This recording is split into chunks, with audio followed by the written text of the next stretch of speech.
Hey guys, so the War Scourge is going on, and I've had two run throughs so far. My best score, as you can see, was 2.3 million. So I've had a bit of time to figure out which scourges I think is good and which I think are bad. So I thought I would do a run through of them before I do some gameplay videos, which should be coming in a few days. Um, yeah, so I'll just talk a bit about them all, and then you can make your mind up about which you want. So we have the experimental serum 1, which gives 10% max health. I think that's a bad one. For one scourge point, it's not worth it. It does make it more difficult, maybe not that much, but yeah, for 1 point, not worth it. So, on allied death, enemies gain offense up. I don't think this is too bad. In my experience, you don't have a lot of people dying. At least you shouldn't have. So, yeah, even if you use burner teams, this one doesn't matter because it doesn't carry over. So, yeah.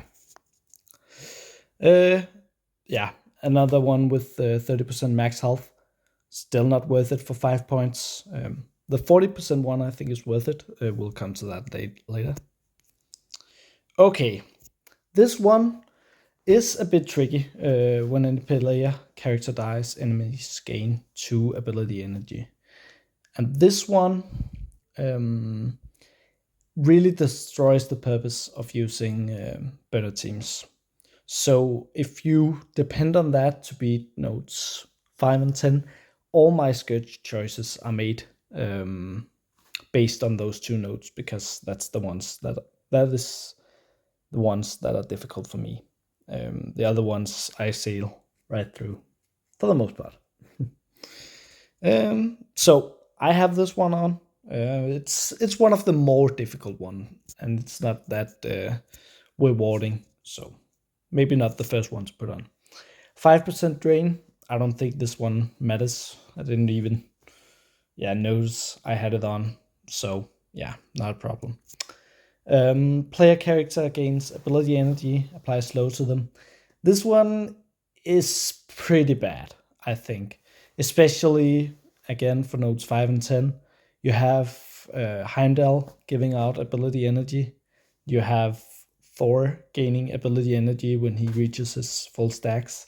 So applying slow to already slow Asgardians, yeah, that one's pretty bad. This one I didn't have on, but that's because I didn't have my braid on, I think. Because I would say I was in a bit of doubt. I have a lot of stuff later that gives ability energy to enemies.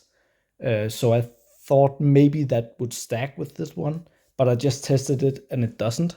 So you can take this on as well. I'm not super afraid of the when an enemy character gains ability energy, something happens, because it doesn't happen with a lot of the characters, so it's not that big a deal. Yeah, I don't think it will pose too much issue. There is a bit on Note 10 with all the Bionic Avengers, which may cause some issues, but yeah, I think you'll still be fine using this one. Okay, this one I'm a bit out about. Player character ultimate abilities cost 1 more energy. Usually you can work your way around it. The problem for me lies again with the Hero Asgardians, which is my primary team for nodes 5 and 10. Because with their ultimate abilities costing 1 more, they are already a very long cooldown.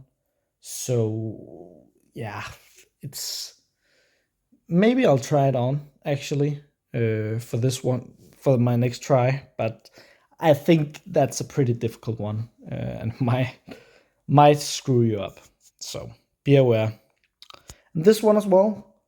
I will do a pretty difficult one run as my next one, so I might put this on as well, but that might hurt.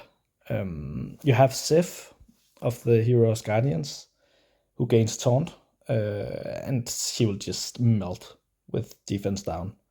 And then you have Hulk, which I use both on the bio nodes and on node 10 as a cleanup crew, who gains taunt a lot. He might be okay because you actually want him to drop low and then heal back up and all that. But I think it's a difficult one, and you risk just getting melted. But I'll try it on for science for my next attempt, which I should have some videos on in the coming days. Yeah, use special. Then they gain ability block. This one is annoying, but it's not that big a deal. You can work your way around it. Maybe don't use Thor special just before his ultimate is ready. So you have to think a bit about it, but still it's manageable. Player character blocks, apply a heal block to them. Again, Sif, she will block a lot. She will be heal blocked and just melt.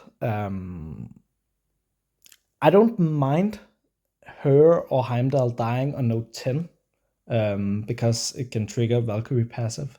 So maybe it's okay for her to be less survivable. And she's the primary one.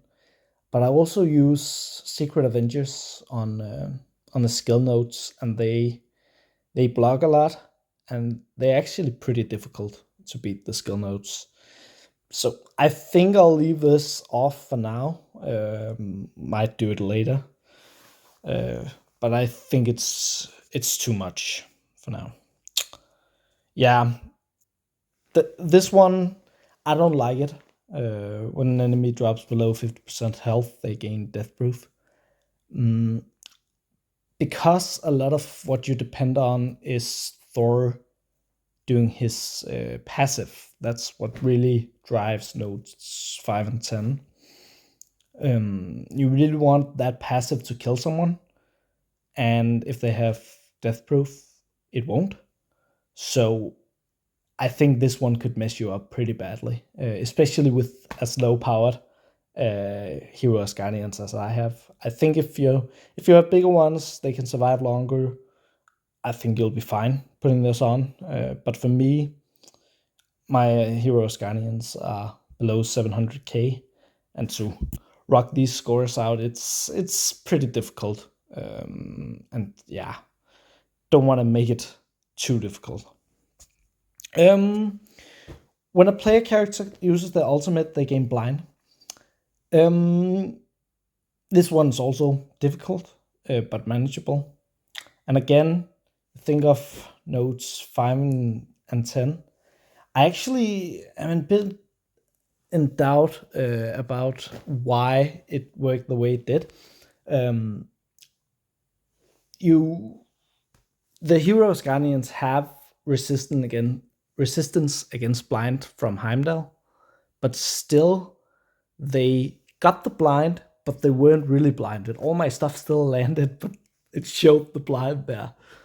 So I don't think it does anything on those 5 and 10, but I'm a bit unsure about how that whole interaction works. But it worked for me. Maybe it's broken. Maybe there's something wrong. My thought process behind taking in the first place was that they would just resist it because of Heimdall, but that wasn't the case. And, yeah. But I think this one's fine, at least for now, unless they change something. Yeah. On spawn, enemies gain immunity. This one is annoying. It's really annoying because you have a couple of debuffs with the Hero Asgardians and all the rest of the teams as well that you would prefer to land, and it doesn't. The good thing is that, for example, you have Mighty Thor. I have her as a striker, so she will clear on her ISO attack, clear positive effects. So she can strip it off. She can also flip it with her ultimate, which is even better. The problem being that her ultimate is like a 10 turn cooldown or something like that. It's crazy long, but it's really nice when it happens. Where this is really gonna hurt is that your Thor ultimate will likely not stun anyone. At least not if you use it in the beginning of the node. Yeah, so tricky but manageable, I'd say. Yeah, this one on an enemy striker's turn, they gain 5% barrier and flip offense down. I didn't really notice who was the strikers, so this one didn't make that big a deal, to be honest. Yeah, I think this is one is safe to put on. Player character healing is reduced by 20%. Again, didn't really notice it.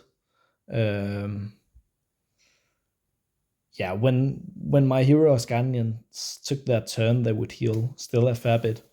So I don't think it's that big a deal. And it's 15 points, so I think it's worth it.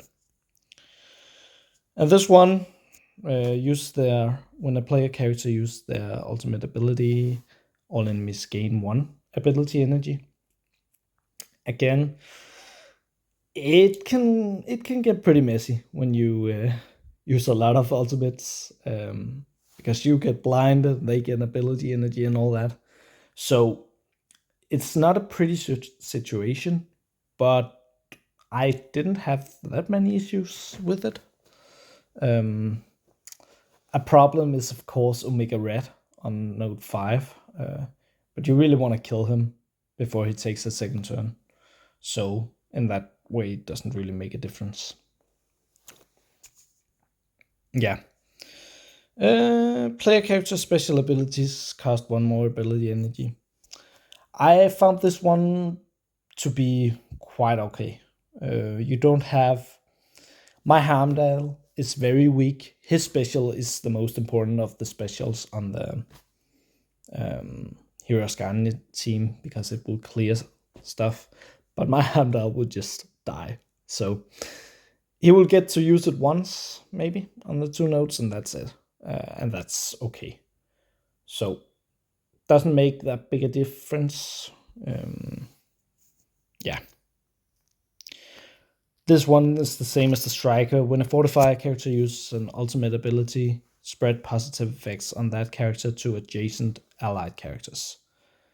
Didn't really notice it. There's so many positive effects floating around, so I'm just like, yeah, I didn't really notice it, so it wasn't that big a deal.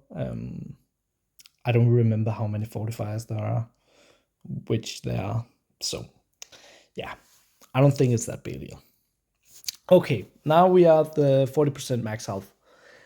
I think if you want to put on any of the max health ones, this is the one to do. It's a lot more points. What was it? You get 3 or 5 for 30%, and then you get 20 for 40.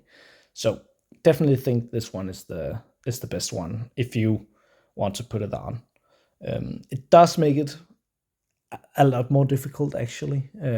Takes a lot longer to get through them, but still, it's manageable.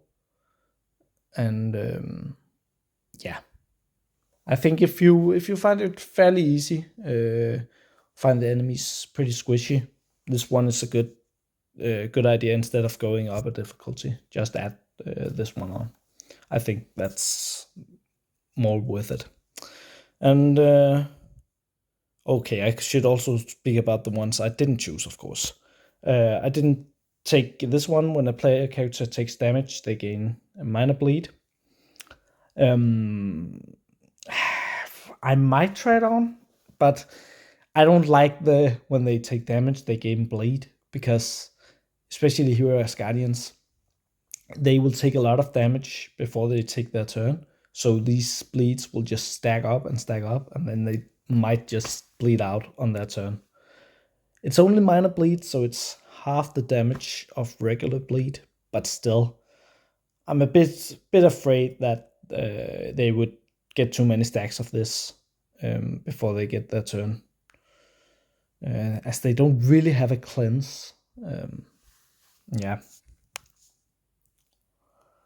And we also have this one, which though I speed up is just it's one of the best buffs and it's very underrated. But it's extremely good. So when an enemy character health drops below 40% max health, apply speed up to them. So the question is, can you delete someone from above 40% health? I can't do that with my power and with this 40% max health scourge added on. And speed up, they can just start doing some crazy shit. So I don't think this one is a good one. Okay, another heal block. When a player character gains offense up or defense up, apply heal block to them. I think this one is worse than the block. So if you have to choose one of them, I would go with the block one, because especially with the Hero Asgardians, they gain defense up and offense up a lot. So if you would add heal block on that, no, that's too ugly. The blocking one would only hit Sif really. So that one is definitely better. This one is pretty suicidal, in my opinion. On enemy turn, they gain minor offense up. I don't think this one is great. Is it 25% extra damage? I'm pretty sure, and that can hurt you. That can hurt you a lot. Might not sound that much, but it is. It's not offense up, but it's minor offense up. So I don't like it. I won't try it. This one, I also use that on the other scourges. It's annoying, but if you have someone who can flip, I can read it first. When a positive effect is applied to an enemy character, increase the duration of all positive effects on that enemy by 1 up to a max of 3. So this one will stack with the immunity one, so they will get a lot of immunity stacks up. So bottom line is, if you don't flip it, they will keep it all through the match, basically. Flip it or clear it, or they will keep it. So maybe you can hear it. It sounds pretty bad. It is in some ways, but it's not a deal breaker. It's still manageable, even with this one. And you do have some ways of clearing and flipping positive effects. So I think this one is a pretty good one. 23 points is a lot. So I think it's worth it. Okay, on an enemy character's turn, remove all negative effects and heal 10% per negative effect removed. This is like a Kestrel passive, where she cleanses on her turn. And it can be pretty bad. If you take the Hero Asgardians as an example, when Mighty Thor uses her ultimate, she will flip, I think it's 2 positive effects to negative effects on everyone. That means if they take the turn, they will remove those and heal 20%. And maybe they even have more negative effects. So I think it might be better, might be okay when you have the immunity one and this when it rains, because they combined will keep the enemies away from gaining negative effects in any other way than you flipping it, which can be nice. But I still think it's pretty ugly. I use the negative effects on both nodes 5 and 10 to some degree, and that would just be messed up by this. And it doesn't take a lot to mess up those notes, so I think I'll skip it, at least for now. Rope-a-dope. And this one I will not be putting on anyone. Yeah, when an enemy character ends their turn with vulnerable, they gain defense up, deflect, death proof, and safeguard. That's just crazy. That basically means you can have no skirmishes and no raiders, because that one you cannot allow to happen. So I'm pretty reliant on my Hero Asgardians to have raider, and for Mighty Thor and Valkyrie to feed off of those vulnerables applied by Thor and Heimdall. So this one I will not be taking at all. But I can see a case where your Hero Asgardians are so big that you can just get through without those ISOs, then change them to healer, for example, or just draggers to increase their damage or whatever, fortifiers. Just not something that applies vulnerable, because that can get really, really ugly. Yeah. And this last one I think is pretty free. On a player character's turn, remove revive ones from that character. Take this one on, definitely. It will hurt if you use some of the Infinity Watch. I don't think you use them anywhere. And then, of course, Dormammu. But the villain section is extremely easy if you have Dormammu. So just use him anyways, and you will still float right through it. Okay. So this was my walkthrough of the scourges. I'll be making a video in the coming days. I think I will divide it. So I have, what will I do? One video with notes 1 to 5, and then one with 6 to 10, I think. With these scourges on. I don't think I'll put any more on. So, yes, I hope to see you next time as well. Bye-bye.